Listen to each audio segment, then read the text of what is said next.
Hey gamers, welcome back to the channel. Today I have a brand new game to share with you. This is Clans of London. It's based off the Vampires of the Masquerade IP. It's very cool. I think you're going to find as we play through it and I talk through it, you're going to find it similar to another game. In a lot of aspects, I don't think that's necessarily a bad thing. It's fun. Also, the artwork, I think, is fairly unique as well. So this is Vampire of the Masquerade. It launched about a month ago. Let's get into it.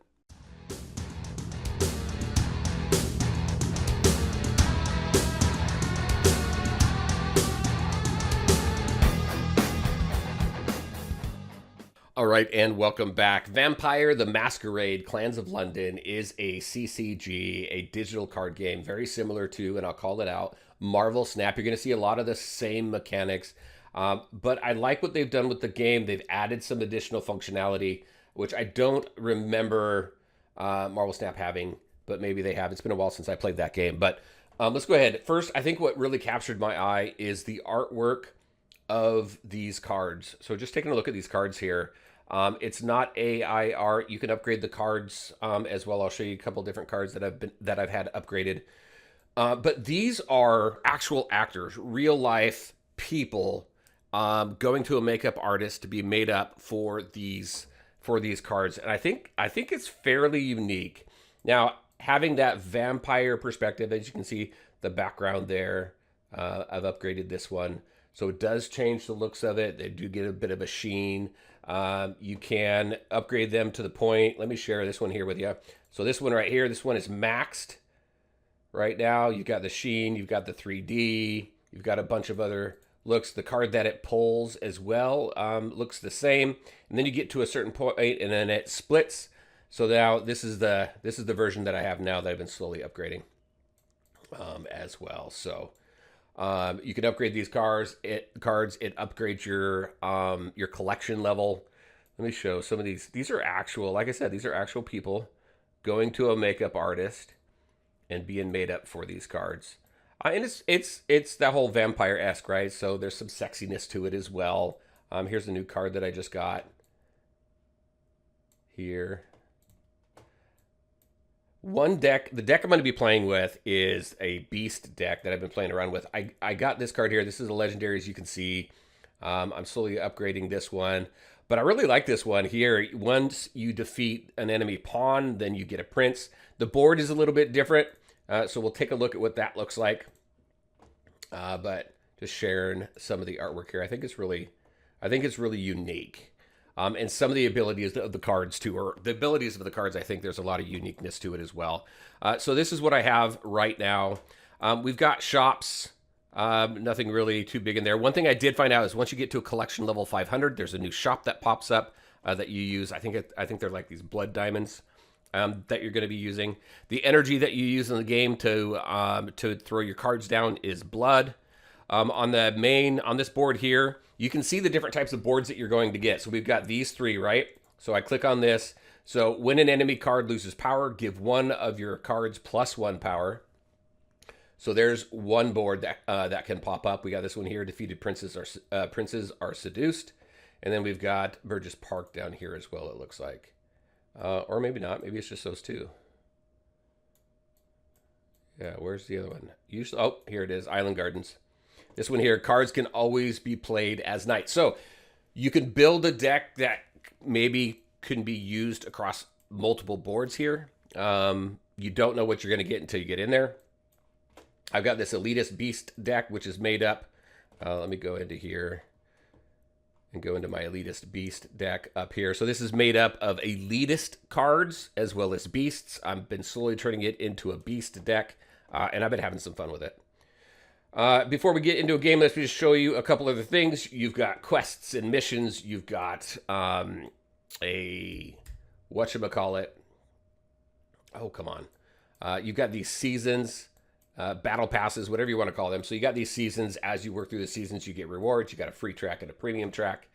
And then you've got right here the different tasks. So you got weekly and daily and season tasks that you're working for to get through to get rewards. And then right here, this is my deck.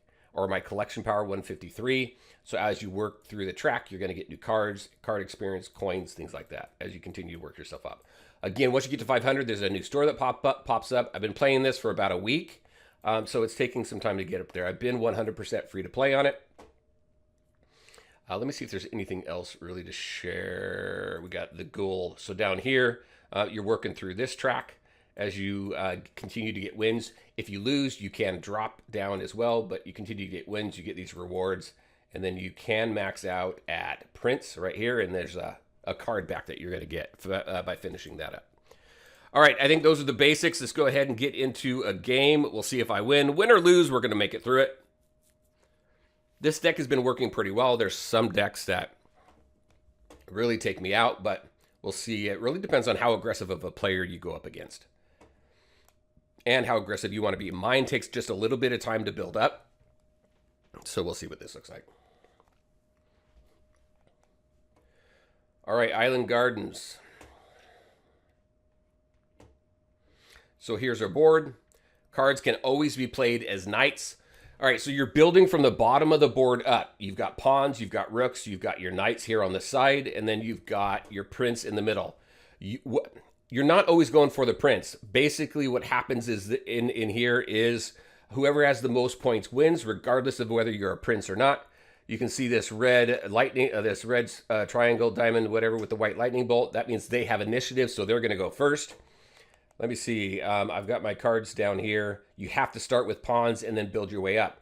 As you build your way up, you have support cards that are supporting the next card up, which lends their power to help you defeat other cards. So I think really right now, it also says this board, you can always play a knight. That means I don't have to. I can go ahead. I can take this and play it here. Boom, if I want to, but I'm not going to do that. I'm going to actually put it down here, and I'm going to end my turn. Out of time, but hey, at least I got it in there. All right, I've got that card too. All right, so the knights, they get 2 points each unless it says otherwise. Your prince, you get a point. You get a point for every card that you have on the board. All right, so I'm going to use this card here. She, on reveal, if this is a rook, gain +2 power. This is the rook, so I'm going to go in here. She's going to have +5. See what they put here. And I have initiative because okay, so now after the initial initiative piece there, so it's random at the very beginning. Now every round, the way that this works is the player with the least points will have initiative. So I have initiative right now. Let's see. I am going to go ahead and let's see. I've got 4 blood. Here's my costs here. I'm going to go ahead and throw that here.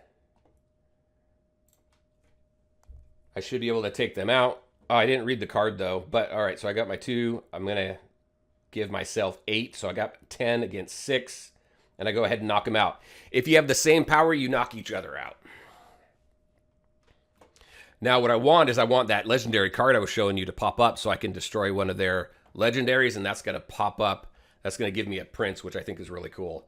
All right, so let's see. Razor, I like Razor because if he's on the other side of the board, on the opponent's side of the board, I'm going to get +4 power. So I'm going to go ahead and throw that one up there. I can't play any other cards, so I'm going to go ahead and finish that up. All right, what are they doing here? So by breaking up, you can see this green line. By breaking up the green line, I don't know why they did that because they were going to lose anyway. By breaking up this line here, it eliminates the support of the card before it. Also, if someone took out this card here for me, I wouldn't be able to play a prince. So you can see I can play a prince right now. I'm going to go ahead. I've got 6. I want this space right here. But let's see. I'm gonna throw this guy in the middle. So whether he's a prince or a knight, he gets +3 power. So I'm gonna go ahead and throw him in the middle. We're gonna start getting some points here. And since I still have initiative because I have the least amount of points, I'm gonna get this, and we're gonna be good. Got to be careful of this one here because if you're losing the game, murder the enemy cards. So I got to not attack that card. In here, I think I have a good chance to win, so I can go ahead and hit this. This is staking, so you can earn more points to run up that reward track. We'll see if they continue with the battle or not, but I just staked. So let me see. What am I going to go now? I'm not getting my deer, and I want my deer. I've got 7 points to throw out here, so I'm going to go ahead and throw him out. This is going to give me +1 to my or +2 to my beasts. And I don't know. I'm going to throw her. I'm going to throw her over here. So every card that's connected to my prince here is going to lend me power.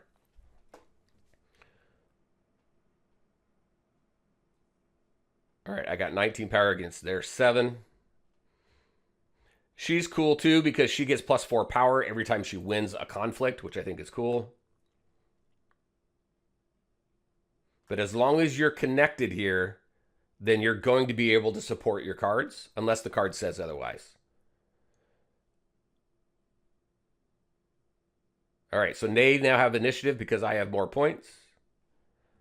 They went ahead and did it. They went ahead and doubled down on that. So I am going to... I'm going to throw this guy down here. No, actually, I'm going to throw him over here. I don't need a connected card. In case they take me out here, I want to be able to gain some extra points here. So I'm going to get 2 over here, and I'm going to get 2 over here. And I think that's going to end it. So let's see how the board, how we fare against the board.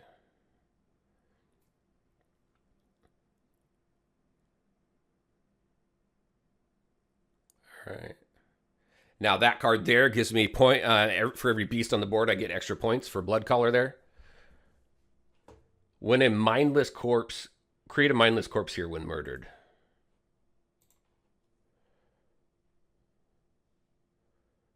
There we go.